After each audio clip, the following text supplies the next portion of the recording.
So Sam, I'm going to start with you. You oversee thousands of nurses at United. Tell me about the unique roles and opportunities for nurses at United these days. So tell me about the roles, and then tell me what are the special skills and attributes that you look for in nurses for these roles? Absolutely. Well, first of all, thank you all for having me here today. It's wonderful to be here. I'm from Minnesota, so I have a wife who is very angry with me right now because it's about 5 degrees in Minnesota. So thank you for the invitation. And I sent her a picture from lunch and asked her if she'd just come join me down here, basically. So United Health Group, I have the privilege of working with so many fantastically great nurses, and they do so many things so incredibly well. Our nurses have just, I would say, an overabundance of compassion. They are the most compassionate people that I know. I love their sense of accountability. You ask them to do something, they go, it's done. You don't have to worry about it. And their ability to kind of react and act quickly during a time of crisis really serves them well when you work for a company like United Health Group, where we have so many different things going on. So you heard all the different things that I oversee, and for nurses right now, not just in my area, but across United Health Group, I feel like they literally have the opportunity to do just about any role that you can possibly imagine within healthcare in our company. So we have nurses that are running business units. We have nurses that are running call centers. We have nurses that are working in clinics and treating patients on a day in, day out basis. We have nurses, my human capital partner, for example, is actually a nurse who went back to school and got her master's degree in human capital, and now she works as one of our human capital partners. So they literally can be in the area of treatment delivery. They can be in the area of managing call center operations. They can manage claims operations. They can work in our finance side of our business. They're literally across our entire enterprise. And when you look across United Health Group, for those of you that aren't familiar, we're a Fortune 14 company. We have about 160,000 employees. 24,000 of our employees are nurses. So we have a huge nursing population within our business. And so we are very vested in having nurses that can perform at very high levels across all the different functions. I look for a couple of things when I hire nurses, particularly nurses that are going to be in leadership roles, because it's so critically important that they have these skills. So obviously, or a very strong grounding in clinical acumen and knowledge from whatever their specialty is a must. But we're also looking for nurses who are very strong in the areas of business acumen, so that they understand what we're trying to do as a company and how to read a financial statement, for example, or understand why a customer purchases services from us.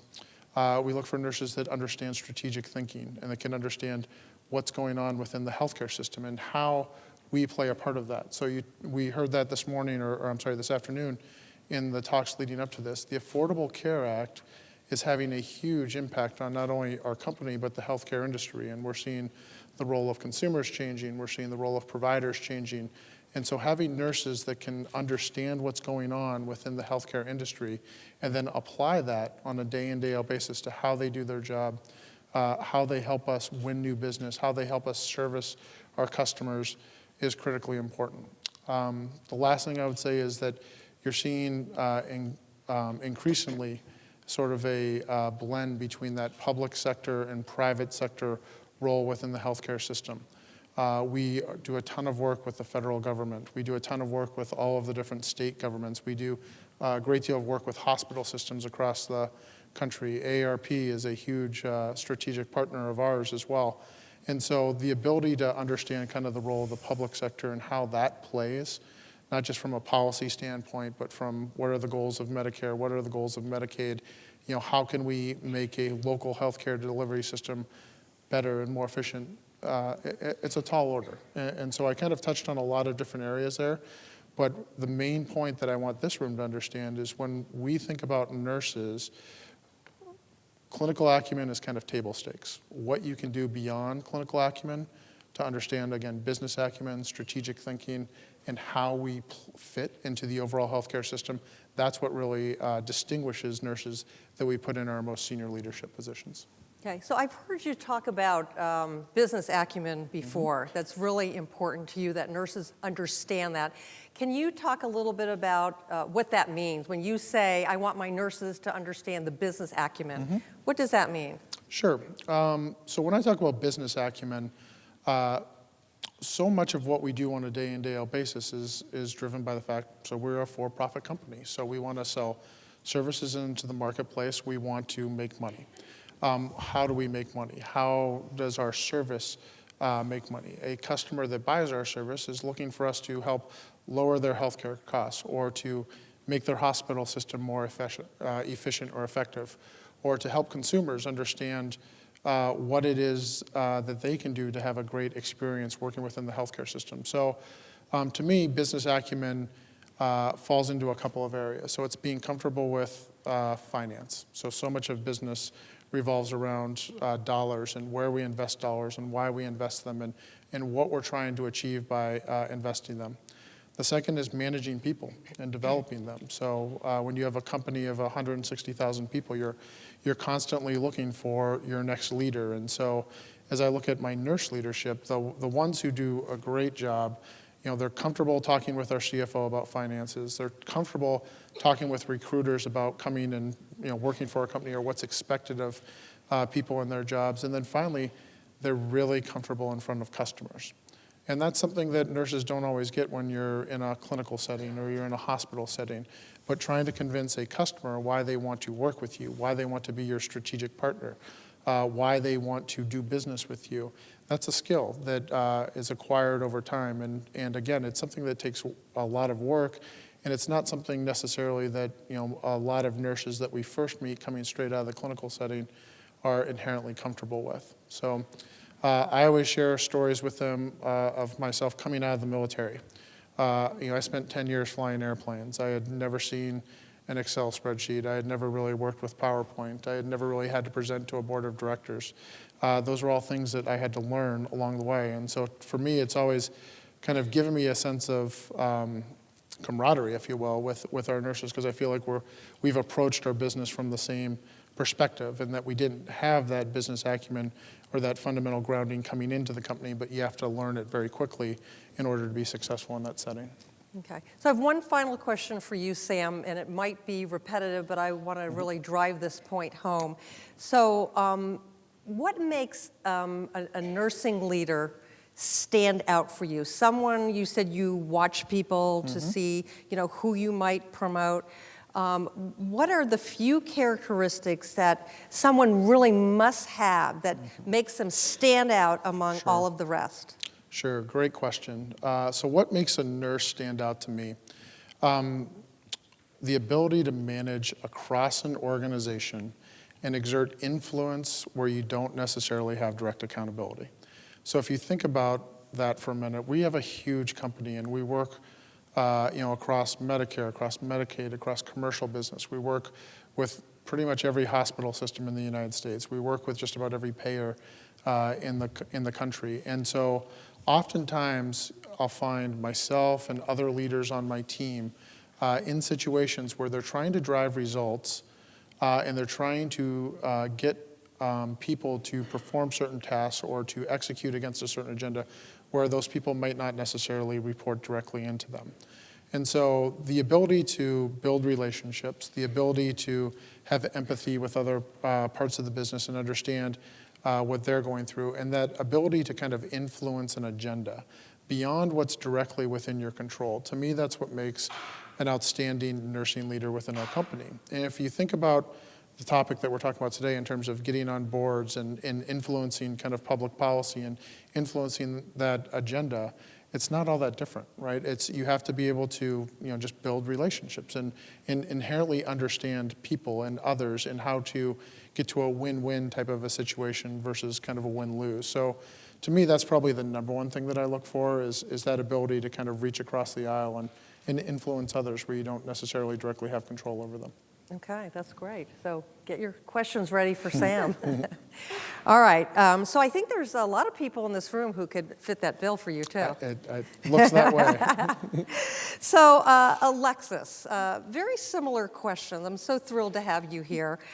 You conduct searches not only for the C-suite, for employees, but for board positions as well.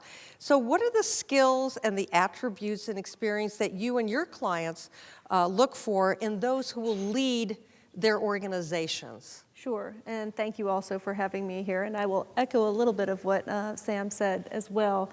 I think first and foremost, and I'll stress this, both with senior level recruitments, but also in a board recruitment, really looking for executive first with a background in clinical care and then other things that you have done through your career.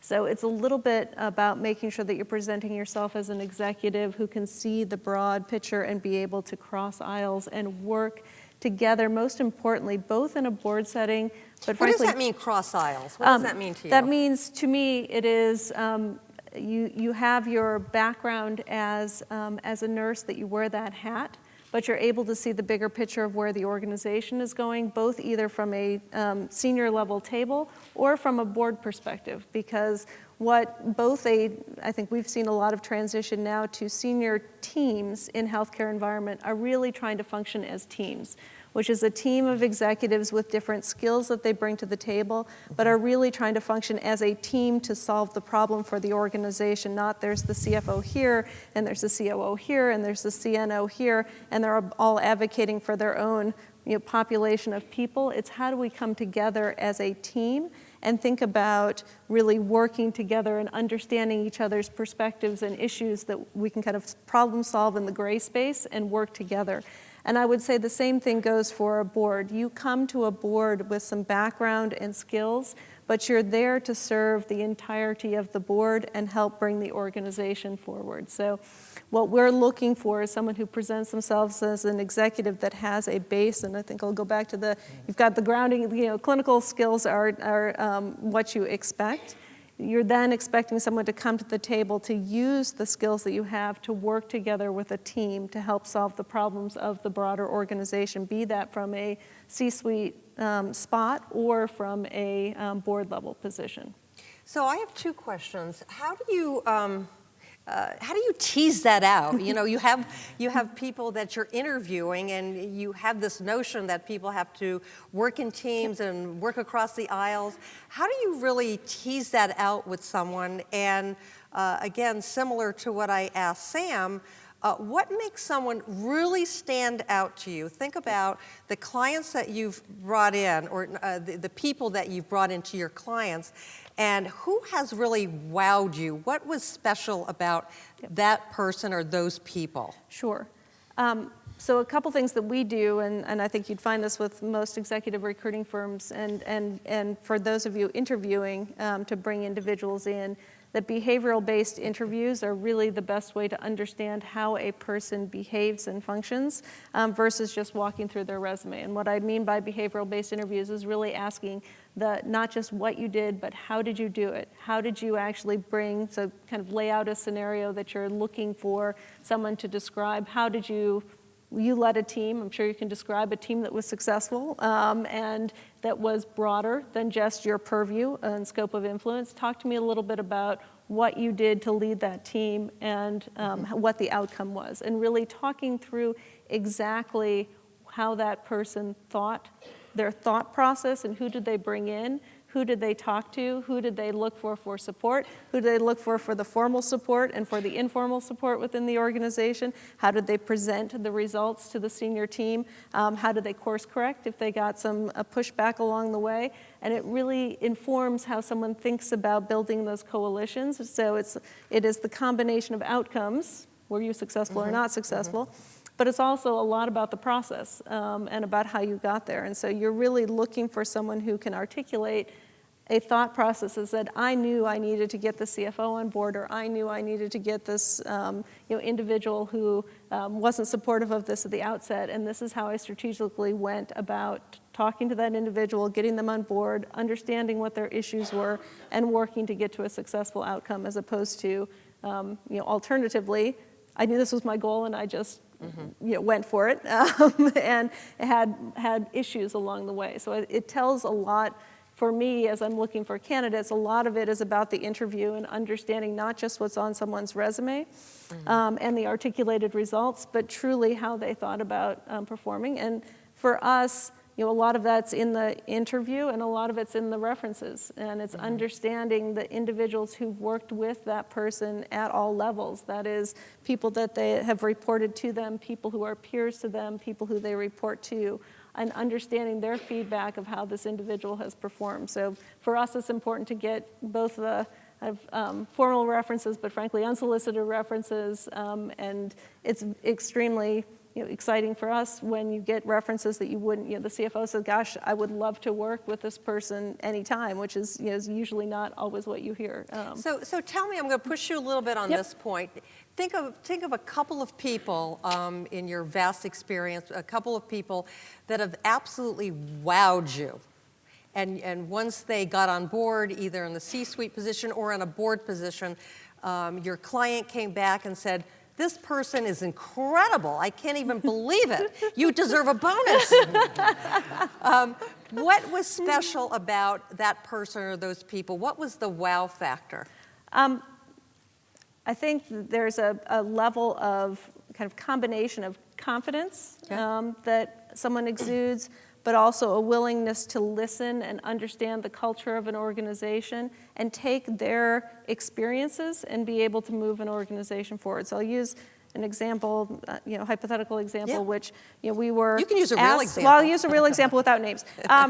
We've been asked, and it's actually happened a couple times, where we were asked to recruit a chief quality officer, and the organization goes in thinking it must be a physician because only a physician can get the hearts and minds of the physicians. And Chatter. Yep, I know.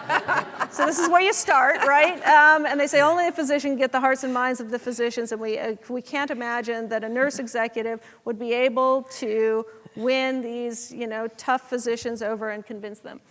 And we went through a process with an organization a number of years ago where we said at the outset, we really think you need to consider nurse executives who have deep experience in quality because there are a number of them out there who are quite effective. So we started there, and we kind of went through the search process, and he saw a couple physician executives, and we tried again and said, we really think you ought to open up your mind. And eventually we got to the point where the client said, okay, you've told me this enough times, I think we'll see a couple of the candidates. And he ended up hiring one of the women that we presented who was a nurse executive who had deep history in quality and safety, who came in and was very effective. And I think what made her so effective was knew her content inside and out, could speak with confidence, but could also speak with humility and humor and engage people. I think, again, back to being able to engage a broad group of people. She came in with credibility and confidence and no intimidation. And he said, she met with the toughest physician executives across this organization, and all of them, hands down, said, I can't believe you wouldn't even, you must hire her to come in and do the job. And sometimes it takes a little bit of counseling on our part, but it also took her to perform extremely well and read her audience very, very well, which was, I know I'm coming into a tough group who are skeptical that someone can do this. I'm going to come in with the content knowledge. I'm going to be able to wow them on my content, but I'm also going to wow them in my presentation style, and I'm not going to be strident. I'm going to, work with them and know that I've got to integrate myself into this organization effectively in order to be effective overall. Okay. So thanks. So just a couple more questions for you, Alexis. And you sort of gave me a good lead-in for this. But I'm wondering, do you ever have any clients that specifically ask for nurses? And you can be very honest, of course. And well, go ahead and answer that first. I mean, certainly in the chief nursing officer realm, but I would use it more broadly. We would hope so. Yes. And there are certainly some that do. Fewer than I would like to see, because I do think there's, you can usually, if you talk openly with your client, sometimes they will start with, well, we want a physician, and you say, can we broaden that to be someone who has a clinical background, and think about that as a broad subset of individuals who could potentially be successful at this role. And that is becoming much easier conversation than it probably was 10 years ago when I started this role. And it's because it's becoming more of a norm. And because you look at what we're seeing a transition in the industry is as healthcare gets more and more complicated, as the kind of blending of the provider and payer and all of it becomes that much more complex for organizations. I think the quote was, we're going to go from 400 to 100 systems. These things are going to become large. They're going to become large integrated delivery systems that include outpatient, inpatient, long-term care, payer space. The desire from a lot of boards is, wow, this is so boards of hospital systems, this is a really complex organization that I now have fiduciary responsibility for. I think it might be really good to think about having someone who understands the clinical environment and what will come down the pike to help us lead the organization. So you are seeing more of that. Okay, so you've been at this for a long time, and you've kind of made the comment that you're asking your clients these days, and it is easier to broaden their perspective. If they come back to you and say, we wanted these other folks, and you say, well, can we broaden it? Can you think about nurses sometimes? And if they say, why? Why are you saying nurses? What would you say to them?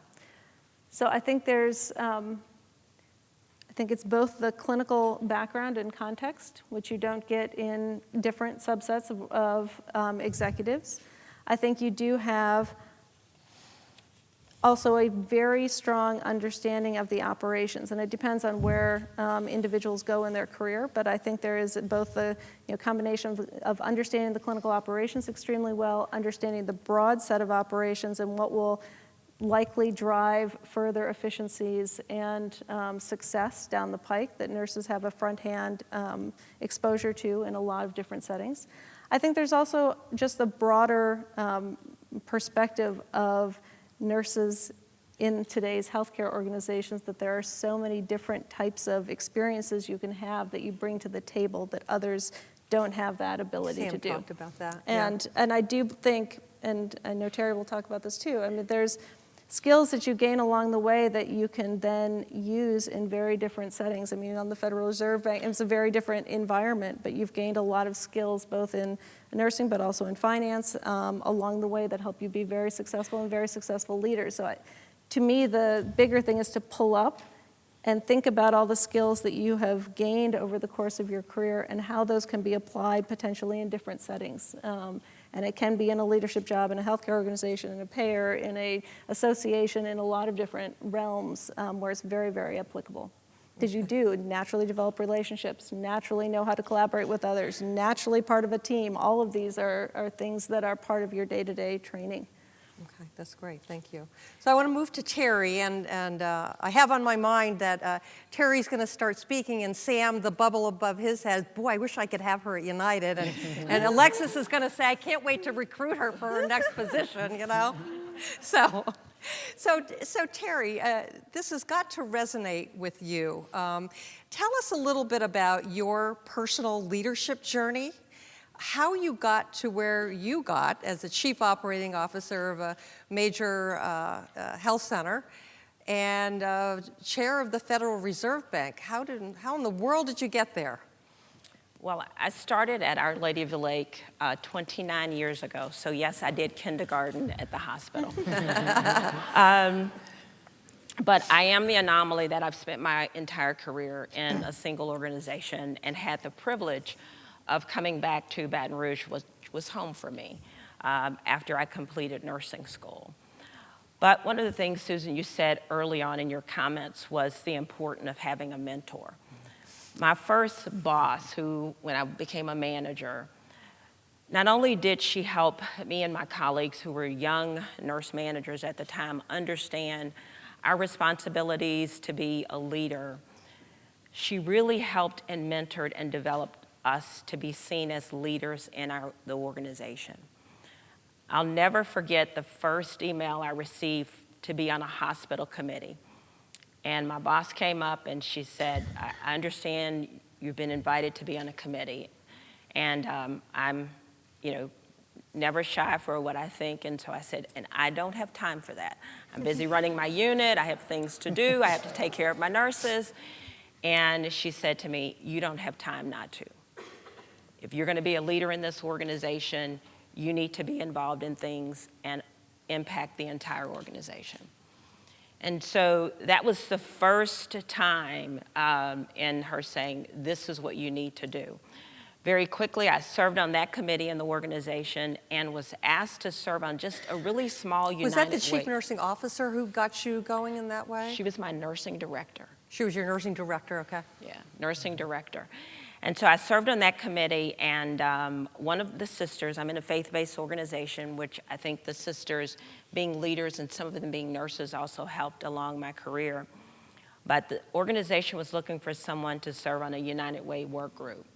And I had served well on the hospital committee, and therefore Sister Linda asked that I serve on a work group. So very early on in my career, I started working in very small, community-minded organizations and began to have the responsibility to represent the organization.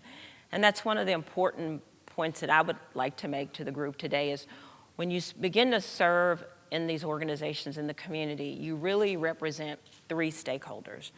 You represent yourself, and I think Sam and Alexis have talked about that in serving as an executive and as a leader. We represent our organization. Your organization has to trust that if they're going to put you on a board or they're going to ask you to serve in the committee, that you will do that well and that you can represent them. And then, of course, we represent the profession we love so much and is so well respected as nurses. And so it's just remembering those three things. But after serving in that committee, LSU was looking for leaders for a new executive MBA program. And my chief nurse was looking for several leaders in our organization to place in that program. And I had the privilege to be selected at that time, to be sponsored by the organization to get my executive MBA. And then from there, I went on to managing budget and finance for the Division of Nursing, which was the largest expenditure in the organization. So if you ask what's the one thing in my career that I believe made a difference in my landing on the Federal Reserve Board or being the chief nurse or being the chief operating officer, it was that responsibility. I had the responsibility of working with my chief nurse at the time to present our budget and resources annually and to make sure that I could, with our CFO and others, explain why nursing needed what nursing needed. And to do it in a way that it wasn't always about, well, we're going to kill patients if we don't get what we want.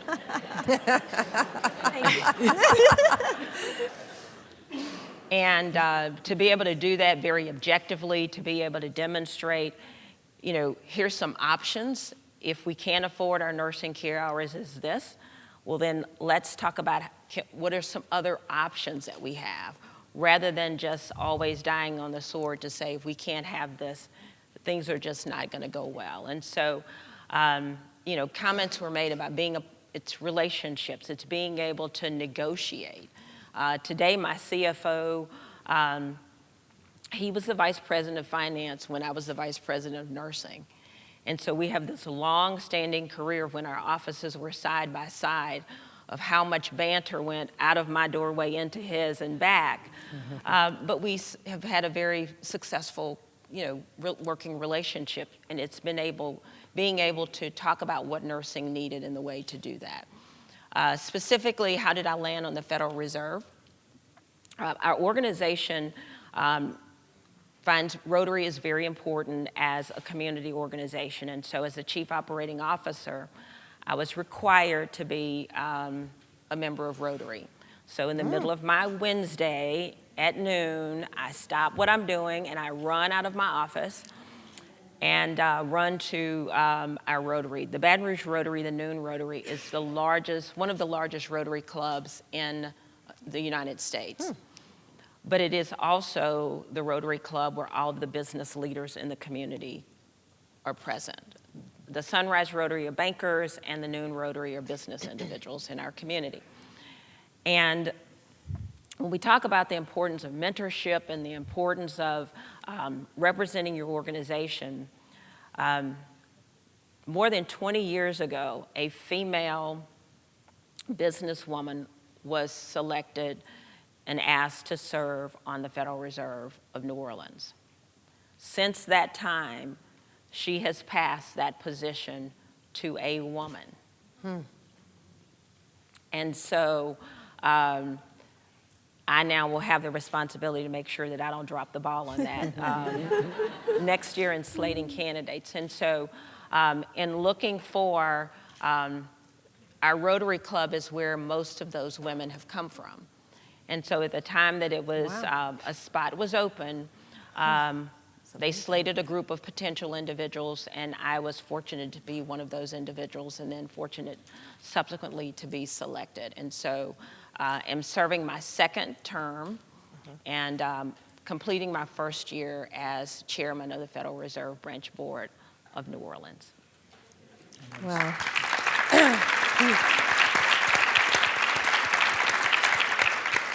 So what do you think your unique special skill set is in the leadership positions that you've held? You know, Sam's talked about what he looks for. Alexis talks about what her clients look for. What do you think you have brought to the table that have made you so successful and desirable? Well, the first thing I'll tell all of my nursing colleagues is, and I tell my nurse managers and my nursing directors, it doesn't matter how many numbers are in that number, it still adds up 1 + 1. So whether it's millions or billions or whatever it is, the numbers still add the same. There seems to be this fear of big numbers. And what happens when you're dealing with numbers in millions or you're dealing in numbers in billions? And so I remind my nurse leaders, I today believe that fundamentally it is important to know your finances. To be trusted to run an organization, you really have to understand companies don't thrive whether they're for profit or not for profit. The only difference is what's done with the money that's left over.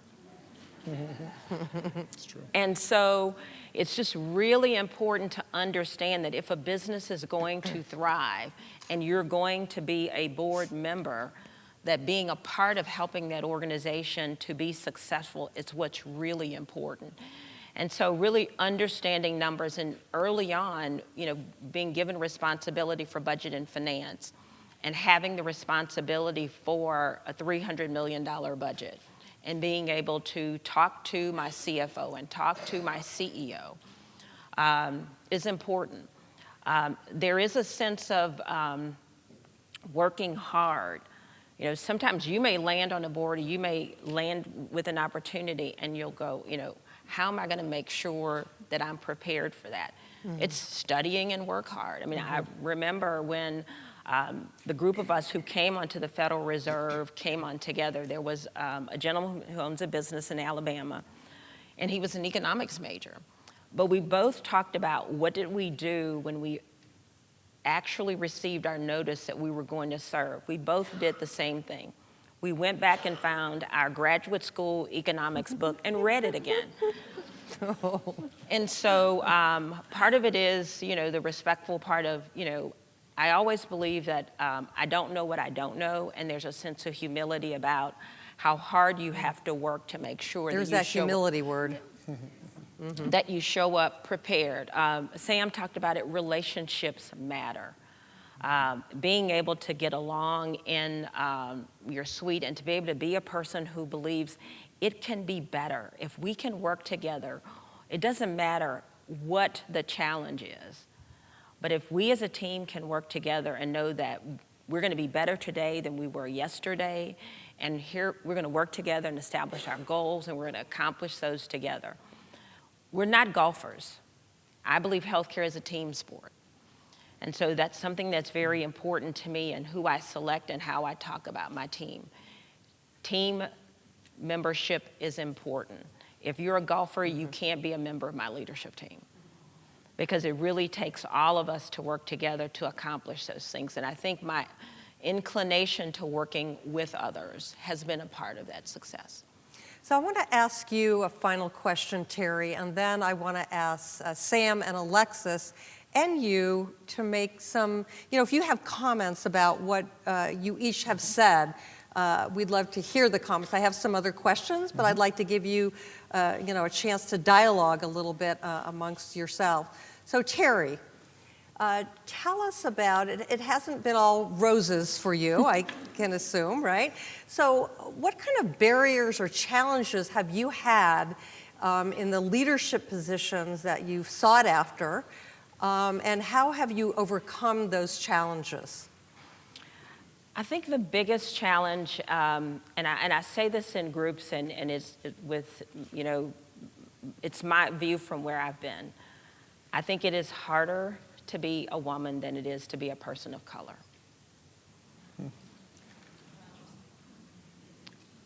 They're talking about it. Just give them a minute.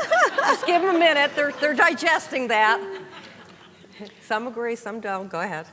We as women have not traditionally held the door open for our colleagues. And when you talk about, coalition building and what can I do to help, Susan, when you talked about bringing someone to a meeting with you, that's one of the things, when someone's coming to Rotary, I will email one of my colleagues, person XYZ is coming to Rotary, I think you probably would want to be able to hear this person speak or to make this connection. That's my responsibility from where I am today, is to make sure. But I can recall at the point that I was selected to be the chief nurse, there were leaders in my organization, particularly females, who stopped speaking to me. And so I walked down the hall and I thought, maybe my ears aren't working, or maybe I'm invisible, or, what's exactly going on? And then it was the realization that everybody wasn't happy for me.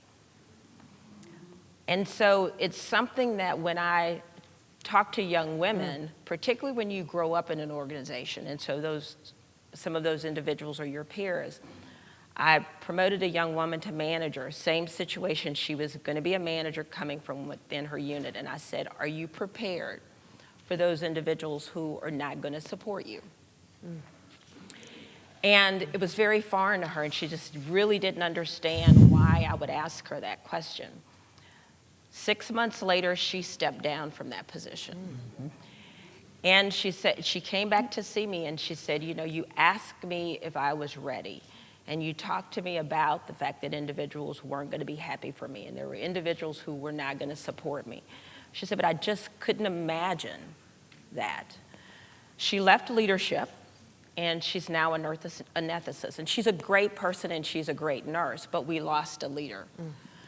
And so just the responsibility we have when we've studied historically the incivility in nursing and some of those challenges, some of that lingers and remains for us, in how we hold the door for others, and how we mentor others, and how we help along the way. Conversely, I will give you the positive side of that. I have someone, in one of the opening comments, we're talking about you can mentor above and beside. One of my vice presidents is in kind of act 2 of her career. She retired from somewhere else, and she came to work for us. She's my mentor. I'm her boss, but she's my mentor. And so she's the person in my leadership team when no one wants to come and tell me what's not playing well. She's that person.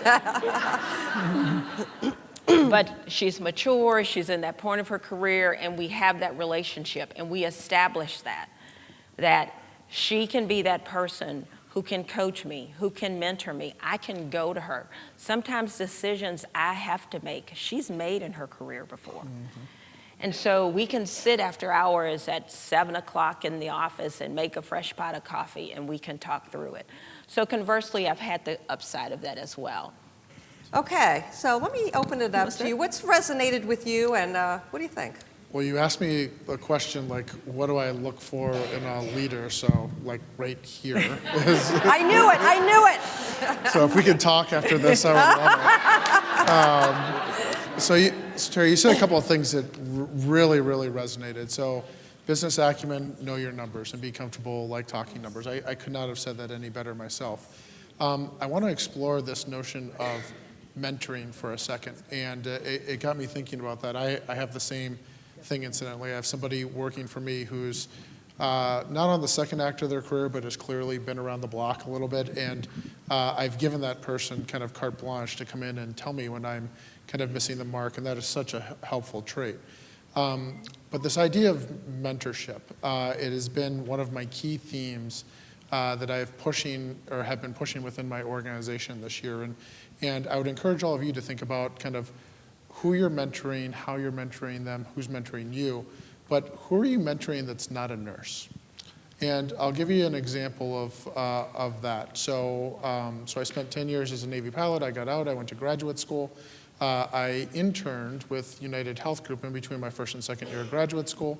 They offered me the chance to come back, and I accepted it. And before I started, the program that I got hired into the company through was a program, it was an MBA hiring program, but as part of it, you were assigned a mentor for your first year within the company.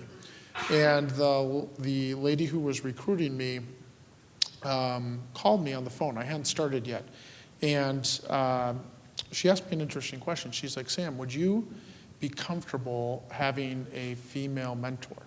And I was like, absolutely. If anybody's willing to spend time with me, I am going to take help wherever I can get it. And she's okay. I have an idea for you. I got to run it by this person, but I'll let you know. So I joined the company. I'm working in a corporate program office, and a month into my time there, I get a call from my recruiter, and she's like, I have the mentor for you. And I'm like, okay.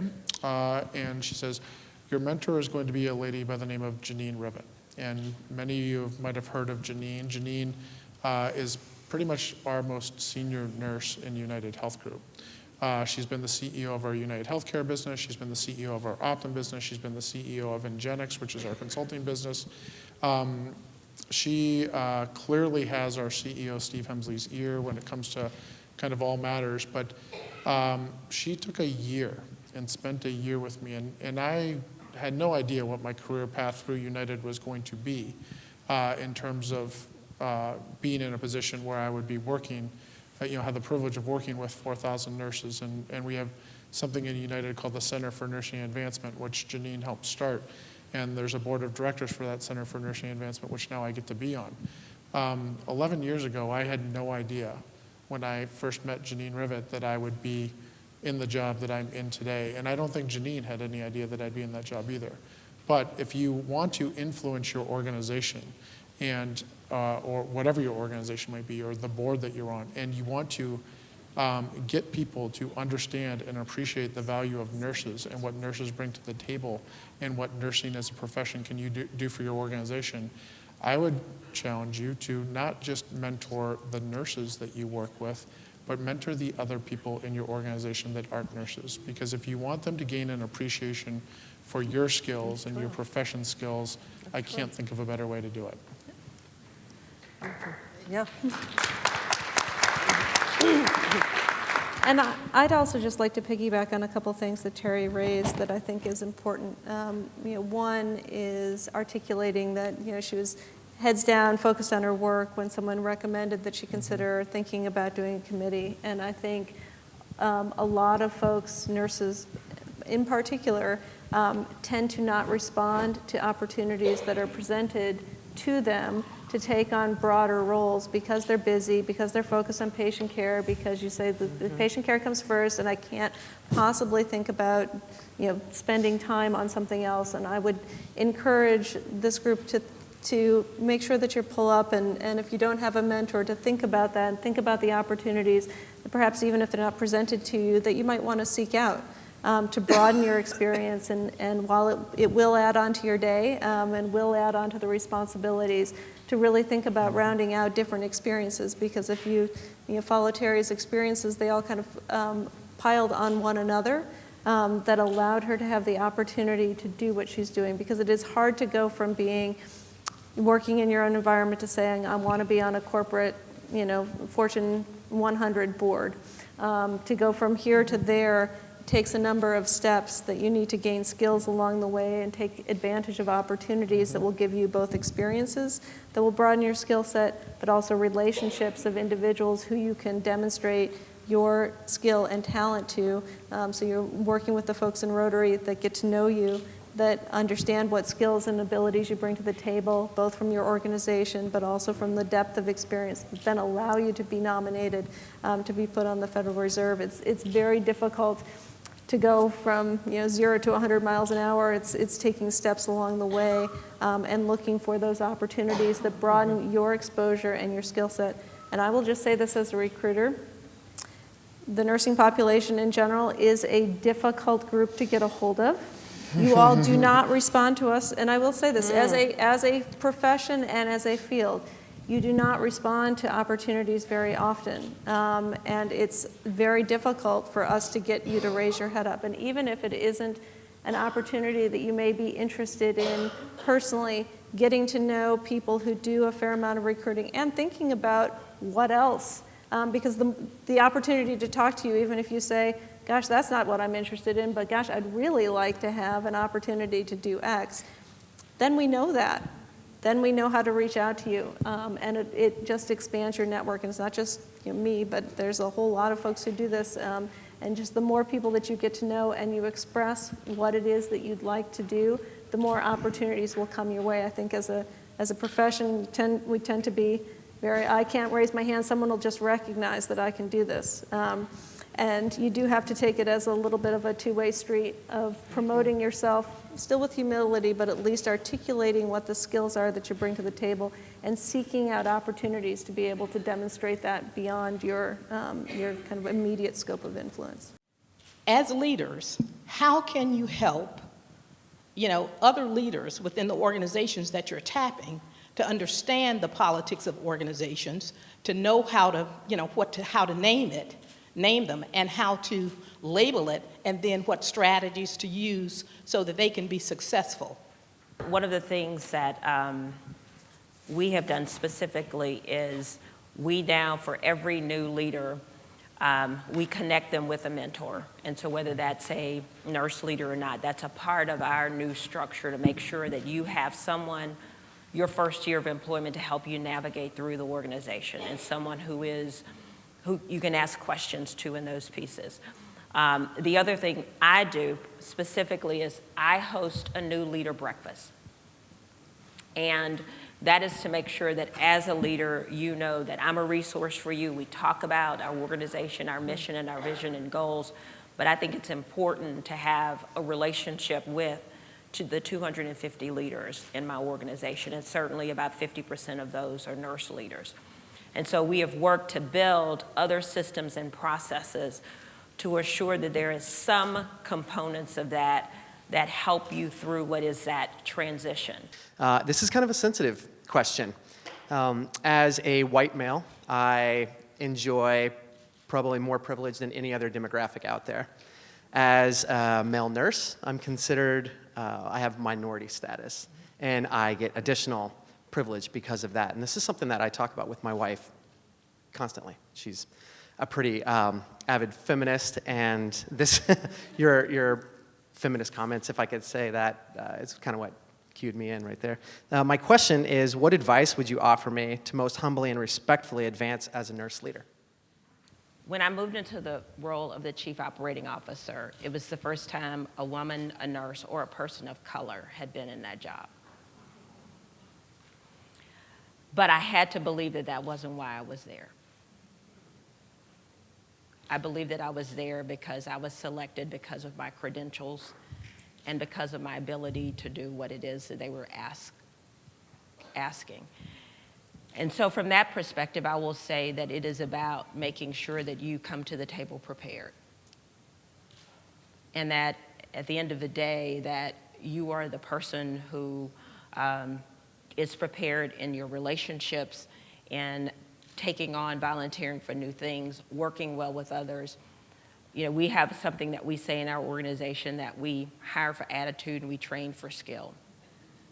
Mm-hmm. And in looking for a leader and being successful, how well do you work with others? Are you the person that's there to, how can I help you? Because at the end of the day, provided, when I make the comment about, I think in our organization, or at least in my opportunities, as long as you have the credentials now, there seems to be that most rational people respect your credentials. So we'll take the people on both ends of the spectrum and leave those on the side as the white noise. But you have to be able to do that. You have to leave the 10% on either end. 10% of the people in the world, research says, are miserable, and 10% of the people in the world are happy. And it doesn't, regardless of what happens today, they're in that 10%. So it's really about the other 80%. And it's about making sure that in that 80% that you're comfortable. Be authentic, be who you are. When you're looking for opportunities, do things that you're passionate about. I serve for the American Heart Association because I am passionate about heart disease and the ill effects on women and people of color. That's why I do it. So every minute that I give to them and every dollar that I give is from my heart. And so despite the fact that I get to do it for my organization as well, it's just a plus. And so find the things that you're passionate about. Find the things that you love. Those are the things that you'll shine at because your heart will be in it. If you have to give it an extra, study a little bit more or work a little bit harder, you're doing it because you love it. And so I think that's important, in finding your passion. I think the comment that Sam made, everybody needs a red phone person. Everybody needs someone who you can call that's the red phone to say, let me tell you what I did today. And your red phone person, to Alexis' comment, has to be a keep it real person. And that person has to be willing to tell you, you really screwed that up. And you have to sometimes be able to go into work or go to your boss or go to your colleague and say, I'm really sorry, I screwed that up. Or, you know what, I didn't conduct myself in this situation in the way that I expected of myself. And so let's talk about how we can revisit that. I think those are the hallmarks of your character that are important. Terrie, you mentioned that you made a statement. I give my money to the Heart Association. So this is a question that keeps coming up, and Alexis, I'll ask you as well. What is it about the financial commitment? What kind of financial commitments are being asked of people that are serving on boards? How should we be thinking about that? Because some people think, gosh, I'm giving my time. Do I really have to also give my money? Yes. And Yes. The simple answer is yes. Okay. It varies on the size of the board and at the time of the year. So whether they're undergoing a significant capital campaign, if they're involved in something, or it's the time that they're doing the fund drive. But the expectation of a board member is both your time and commitment to board service, but also your support of the organization. And that's something that you should bring up within those first few board interviews or a board interview. Yes, that's an important question to ask. Am I expected to give philanthropically, and if so, is there a level of which? Some boards just strictly ask for 100% participation because they feel that if they're going out asking for money, they're being asked by the individuals that they're soliciting, is your board on board 100%? And so some are asking simply for a gift. That may be $100, $500, but others may expect a more significant gift of $5,000 or $10,000. What strategies can you give me to enhance or build on our knowledge skill sets related to finances and financial stewardship? Offer to be mentored by a finance partner within your organization and say, gosh, this is something I'd really like to take my time and spend my time to be able to do that, and I'd really like to take some ownership in it. I think there is a level of volunteering and growing your own skills, but on the job, and so that might be for a project, it might be during the budget season, it might be during creating a pro forma around a major capital investment. but to actively raise your hand and seek out those who can be mentors to you and allow you the time to run with it and who will coach you and teach you. Like, don't be afraid of numbers. It's just like anything else. I mean, if you know, as a nurse can understand, and this is where I'll get out over my skis, if you can understand some of the most complex, you know, clinical procedures where you're in an ER and somebody comes in and like you're cutting them open and you're, you know, you're doing all that. If you can handle that, you can handle presenting a cost-benefit analysis, right? It's not that There you hard. go. So let me ask you if there is just one thing that is so critically important in terms of advice for us as a campaign as we look to bring 10,000 nurses onto boards by 2020, whatever that one most important thing of advice is, and I'm sure you've given it, but give it to us again.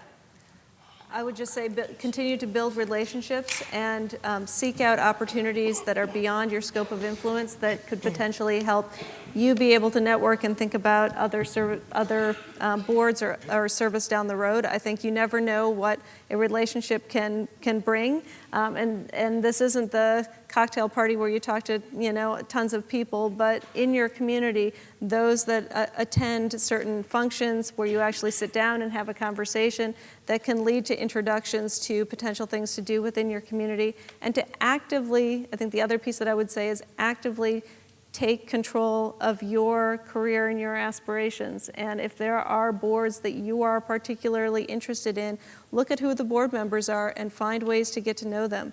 Look for ways to network yourself into opportunities, because without that, they usually don't fall in your lap, and it is an opportunity for you to continue to develop and find that organization that really speaks to you personally. I think whenever possible, as I mentioned earlier, is to tie your volunteer work to your passion. Because again, that's when it doesn't feel like work. It's when you're doing something that you love, when you're working for an organization that you love, then it's so much easier to throw yourself into those pieces. I do have to certainly reinforce Alexis's comment about networking. Mm-hmm. You know, if there is a committee that you want to be on, reach out. You know, we really are 6 degrees of separation to that opportunity. It's just finding those individuals. You know, when you're looking for someone to mentor them, the person who you would probably, if you came up with your dream list and put 3 people on that dream list, more than likely one of those 3 people will say yes. It's just about sending an email or picking up a phone call or asking someone to connect you to that person to say, tell them your situation, tell them why you believe they would be a good mentor for you. You know, 30 minutes on the phone once a month is a huge opportunity to someone to mentor you. So don't be shy. Reach out to those individuals who you believe that can help you the most and be your mentor for you to be able to open the door for the next person. In my mind, it comes down to kind of 2 things, and it's attitude and effort. And just about everything that we do in life comes down to attitude and effort. So advancing the profession, advancing your own individual careers, getting on a board, you know, 1, you've got to have the right attitude, but then 2, you got to be willing to do the work. And doing the work takes time. It takes personal sacrifice. It's a lot of rubber chicken dinners. I love that. But it is a sacrifice. And so my advice is be selective about where you're going to spend your time and how you're going to spend your time, because, you know, it should have a purpose, but you've got to be willing to, once you get there, you're going to find, just like every other organization, they all have problems, they all need help, they all have things that they're trying to solve, and so they're going to look to you. And if you come in and you're not committed, you don't have the best attitude, and you're not willing to put forward the effort, then you're actually you're pulling them back, and you're actually holding yourself back as well. So do something that you're passionate about so that you can put forward your best effort and have a great attitude while you're doing it. I'm just so grateful that you made the time for us. So thank you so very, very much.